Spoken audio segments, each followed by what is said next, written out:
Okay, I know the video title sounds dumb. Of course, UEFN is better than Creative 1.0. Better tools, better customizability, easier limits to become a creator. UEFN is definitely the clear winner here. Or is it? In this video, I'm going to see if we can weigh the differences between Creative 1.0 and 2.0 and truly see who comes out on top. We're going to be comparing many things, such as accessibility tools, creator economy, discovery, and we'll weigh the differences to see who comes out on top. So let's get to it. So firstly, tools. Creative 1.0's advantage here is its usability and its beginner friendliness. The controls, once you get your head around it, are very intuitive and provide a very visceral, in-moment feel when you're building/using devices. You are there in the scene, which gives you a good frame of reference on what you're working with. The phone is all you need to get started. Now, UEFN's advantage is its versatility. UEFN tools are just more complex and in-depth. The barrier of entry, though, is quite raised because of it. And it also takes a bit of time to wrap your head around everything you can do with it. Remember, it's mostly inheriting all of these tools from the original Unreal 5 editor. So you got a lot of more advanced stuff like undo, redo, so on and so forth. You can also use Verse 2, which has a lot more versatility than before. And all of these tools make a real big difference. So if we're talking tools, I mean, come on, like UEFN is the winner here. Now, next on our list is accessibility. Okay, so Creative 1.0 can be played on anything, and I mean anything, PC, consoles, and even Nintendo Switch and mobile. But anyways, the barrier of entry, besides owning these devices, are pretty much non-existent. Anyone can hop into Creative 1.0 and begin creating right now. It's pretty crazy how easy it is. And the tools, just like what I just said earlier, are simple enough for anybody to pick up in a few minutes. Now, UEFN, oh, well, what do you think? Let me just go ask all the console creators out there. Sadly enough, UEFN is only available on PC. You can launch sessions onto consoles, but that's as far as it goes. Having to buy a computer, let alone a computer that you can decently run Unreal Engine and also a live session at the same time, it is kind of hard if you're a young creator with no real amount of disposable income. And trust me, I know what it's like.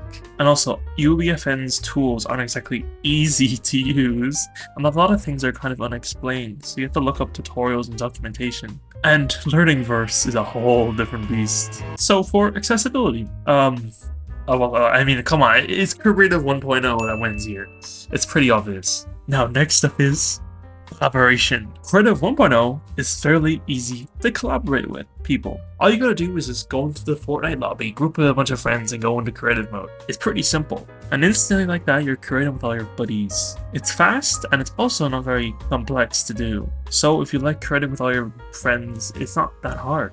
UEFN is a bit of a different story.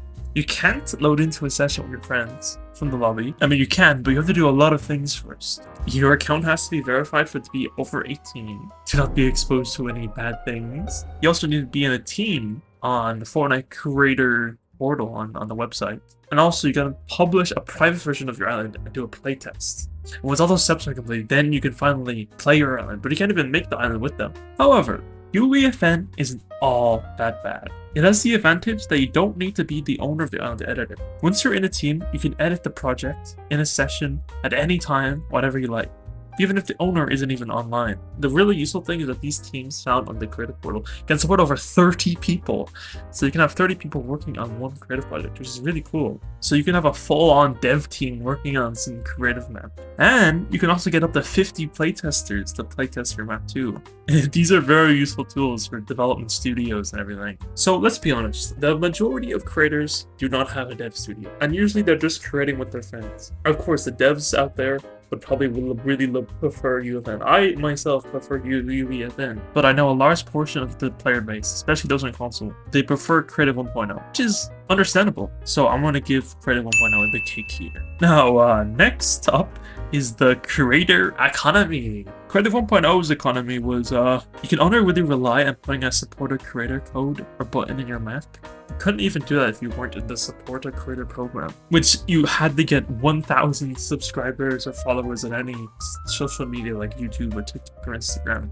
Which honestly made no sense, because why do you have to even do that to publish? I'm so mad about it, even though it's gone. It was honestly really annoying. And then issues arose with maps being predatory with the supported creator button device, with fake loading screens and what the hell's going on? What is this map that I just queued into? Being locked to press the button for like 30 seconds at the start of the game. Stuff like that. It just got really scummy. Now, Creative Economy 2.0, on the other hand, eliminated those issues. A supported creator button device deleted from existence. You're now paid based on playtime and engagement, with 40% of the net income from Fortnite as a whole being dedicated to paying creators. But there are some caveats. A large portion of that 40% includes all of Epic's modes. So it's not really 40% is going to creators. It's 40-ish% of the 40% is going to creators. You get me, right? It's all based on player-based sharing. And Epic Games just happens to have 60% of the player base. So they get 60% of the pot, if that makes sense. But even still,